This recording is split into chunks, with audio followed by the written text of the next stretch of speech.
हवे घे भरारीमध्ये आपलं स्वागत। वर्षातला सगळ्यात सुंदर असा ऋतू म्हणजेच हिवाळा। या हिवाळ्याची आता चाहूल लागायला सुरुवात झाली आणि महत्त्वाचं म्हणजे हिवाळ्याच्या दिवसांमध्ये सगळीकडे वेगवेगळ्या पद्धतीचं सेलिब्रेशन सुरू असतं, खूप एक्झिबिशन्स असतात, खूप वेगवेगळी ओकेजन्स असतात। त्यामुळे या हिवाळ्याच्या सेलिब्रेशनची सुरुवात आपण आत्ताच करूया आणि सुरुवात करूया आजच्या या विशेष भागाला।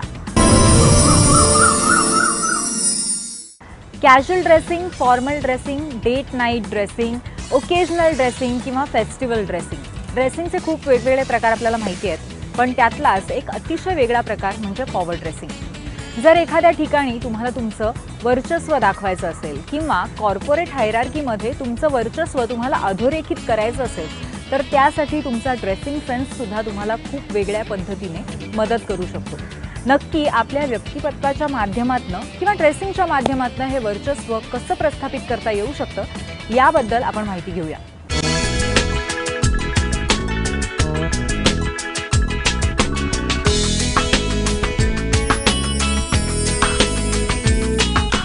आपण कधीही ऑफिसला जातो, कॉलेजमध्ये जातो, शाळेत जातो, कुठल्या मीटिंगसाठी जातो, तेव्हा एक मेजर आपल्यासाठी प्रॉब्लेम हा असतो की आपण फॉर्मल कसं दिसावं। आणि एक गोष्ट अशी की आपली अथॉरिटी म्हणजे आपलं वर्चस्व हे आपल्या कपड्यांमधून कसं दिसायला हवं। तर आज आपण बोलूयात अथॉरिटीबद्दल आणि असे कपडे ज्यांनी तुमची पॉवर आणि तुमची अथॉरिटी ही जास्त दिसू शकते। याला म्हणतात पॉवर ड्रेसिंग। पॉवर ड्रेसिंग हा खूप महत्त्वाचा भाग आहे जेव्हा तुम्ही कॉर्पोरेटमध्ये काम करता किंवा इन जनरल अशा सेटिंगमध्ये काम करता जिथे तुम्हाला तुमचं वर्चस्व दाखवणं आवश्यक आहे। पॉवर ड्रेसिंगमध्ये 4 भाग असतात, लेवल 1, लेवल 2, लेवल 3 आणि लेवल 4। आपण आधी पहिले लेवल 1 बद्दल बोलूया।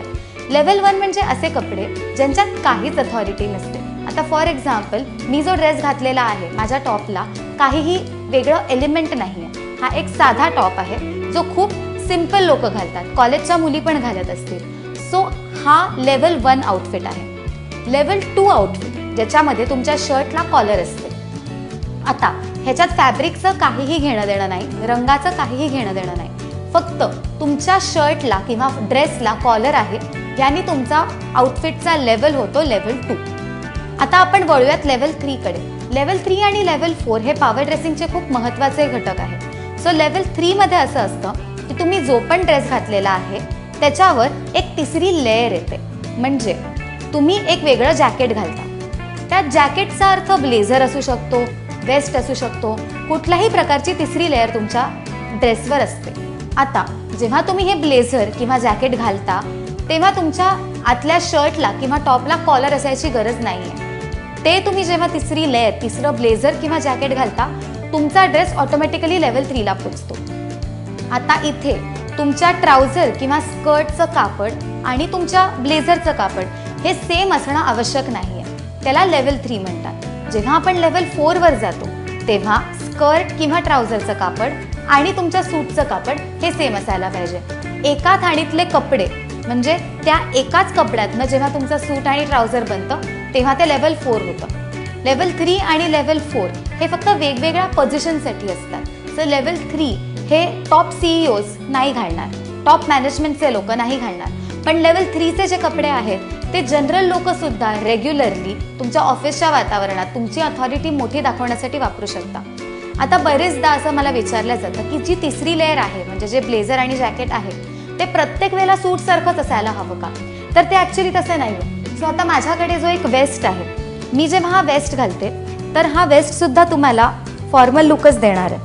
व्हॉट हॅपन्स इज तुमच्याकडे इथे तिसरी लेयर तुमच्या ड्रेसमध्ये आलेली आहे। आता काय होतंय, मी तिसरी लेयर घातली आहे पण माझा वेस्ट स्लीवलेस आहे, यानी अथॉरिटी माझ्या ड्रेसमध्ये आली आहे का?